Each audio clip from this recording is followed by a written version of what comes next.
बतखों का ताल्लुक एनाटिडाए फैमिली से होता है और इनकी 100 से ज़ायद इक़साम होती हैं। इनकी दिलचस्प बात यह है कि इनकी ज़्यादातर इक़साम में नर बहुत रंगीन और खूबसूरत होते हैं, जबकि मादा भूरे रंग की होती हैं। दुनिया में पाई जाने वाली बतखों में सबसे आम और तादाद में सबसे ज़्यादा मैलर्ड बतखें होती हैं।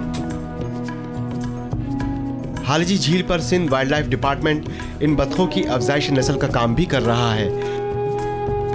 यहाँ की वाटरफाउल सेंचुरी में मैलार्ड बतखों के 200 से ज़ायद जोड़े रखे गए, जो हर साल मौसम गर्मा में सैकड़ों अंडों के जरिए बच्चों को जन्म देते हैं। इन बच्चों की मुनासिब देखभाल और परवरिश के बाद झील के अतराफ में खुले इलाके में छोड़ दिया जाता है और यूं वो मुकामी जंगली हयात का हिस्सा बन जाते हैं। मैलार्ड बतखों को सिंधी ज़बान में नीरगी कहा जाता है।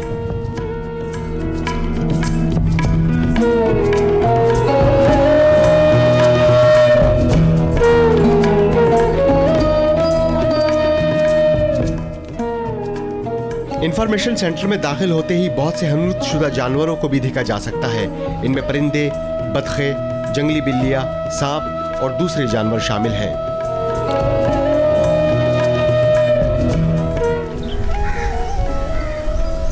बर्ड वॉचिंग के लिए हालेजी लेक आज भी बहुत इम्पोर्टेंट वेटलैंड है।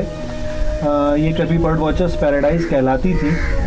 अब ये बहरहाल पैराडाइज तो नहीं है, लेकिन अभी भी आप यहाँ सुबह के वक्त खासी तादाद में परिंदे देख सकते हैं। जैसे आज हमने सुबह यहाँ कई हज़ार कूट्स देखी, और कूट्स अब वो वाहिद परिंदा है जो यहाँ बहुत बड़ी तादाद में देखी जा सकती हैं। इसके अलावा कॉर्मोरेंट्स बहुत ज़्यादा हैं, गल्स हैं, मूरहेंस हैं, लेकिन वाटरफाउल्स जो ख़ास तौर पे डक्स हैं वो हमें बहुत ही कम नज़र आई। जब हम बोर्ड लेकर अंदर गए थे तो उस वक्त हमने कोई 100 के करीब ऑल टुगेदर मलर्ड्स, टील्स और शॉवलर्स देखी थी।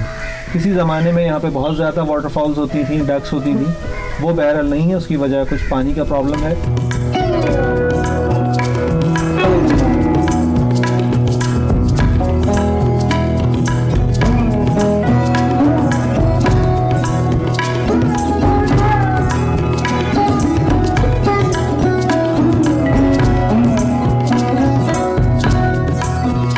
बचाने का पहले झील को तरीका ये है कि पानी की जो लेवल जो हमारे पास होनी चाहिए मैक्सिमम 27 से 28 फुट मैक्सिमम होनी चाहिए। ठीक है सर। अभी हमारे पास मैक्सिमम 10 फुट 11 फुट ये पानी चाहिए। पानी अंदर आप जाएंगे इतना पानी गंदा है कि मकसद कि आदमी तसव्वुर नहीं कर सकता। ये काम है वाटर बोर्ड वालों का, ठीक है, जिसको हमने 10 दफ़ा लेटर लिखे हैं, ठीक है, कि भाई आप हमें जो है प्रोवाइड करो, पानी प्रोवाइड करो। 10 साल पहले जैसे झील की जब लेवल बढ़ी थी, मकसद पानी की 28 फुट थी, तो परिंदे भी ज़्यादा आते थे।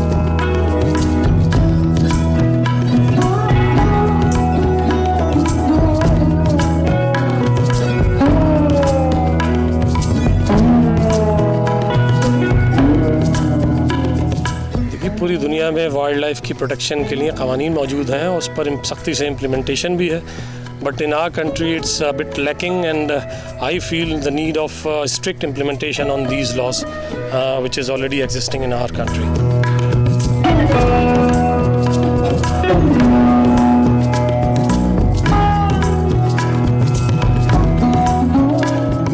इतनी बड़ी सेंचुरी है, ठीक है, हमारे पास मैं समझता हूँ 10 से 12 बंदे हैं जो प्रोटेक्शन करते हैं। अगर हम इधर बैठे हैं 10-15 किलोमीटर के अंदर सेंचुरी हमारी है, कोई बाहर से शूट कर जाता है, ऐसे ही हवाई शूट कर जाता है समथिंग, तो उसमें मकसद उसके पीछे जाते हैं, वो भाग जाता है, लेकिन हंटिंग नहीं होती है। अगर हो गई तो हमने बंदे पकड़ लिए तो हमारे पास अपना FIR बुक होता है, हम FIR काटते हैं, उन पर जुर्माना आयद करते हैं, न देने की बना पर हम उनको चालान करते हैं। अभी मैं अपने कहूँगा कि 6 महीने में मुझे आए हुए, ठीक है, ऐसे में मैंने तकरीबन 10-15 केस किए हुए शूट्स के।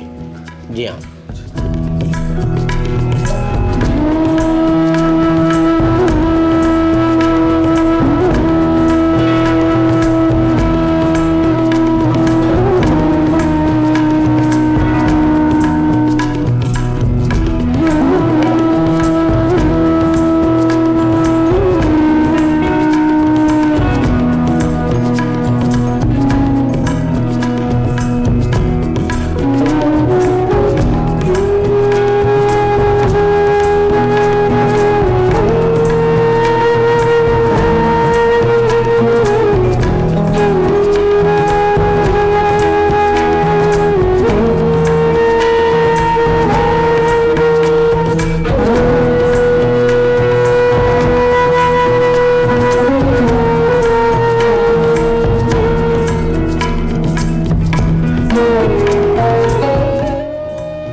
यहाँ हालेजी झील का पहला हिस्सा इख्तिताम पजीर होता है।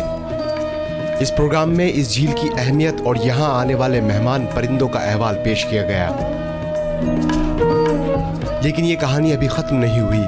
अगले प्रोग्राम में देखिए हालेजी के दूसरे पहलू, झील की तह में खूंखार मगरमच्छों की तफसील और रमजान उर्फ रमू की कहानी, जो मगरमच्छ के आदमखोर जबड़ों से जख्मी होकर अपाहज हो गया। और झील को बचाने के लिए सिंध वाइल्ड लाइफ डिपार्टमेंट के अफसरान से गुफ्तगू अगले प्रोग्राम में देखिए सिर्फ मेट्रो 1 पर, पाकिस्तान फाइल्स में।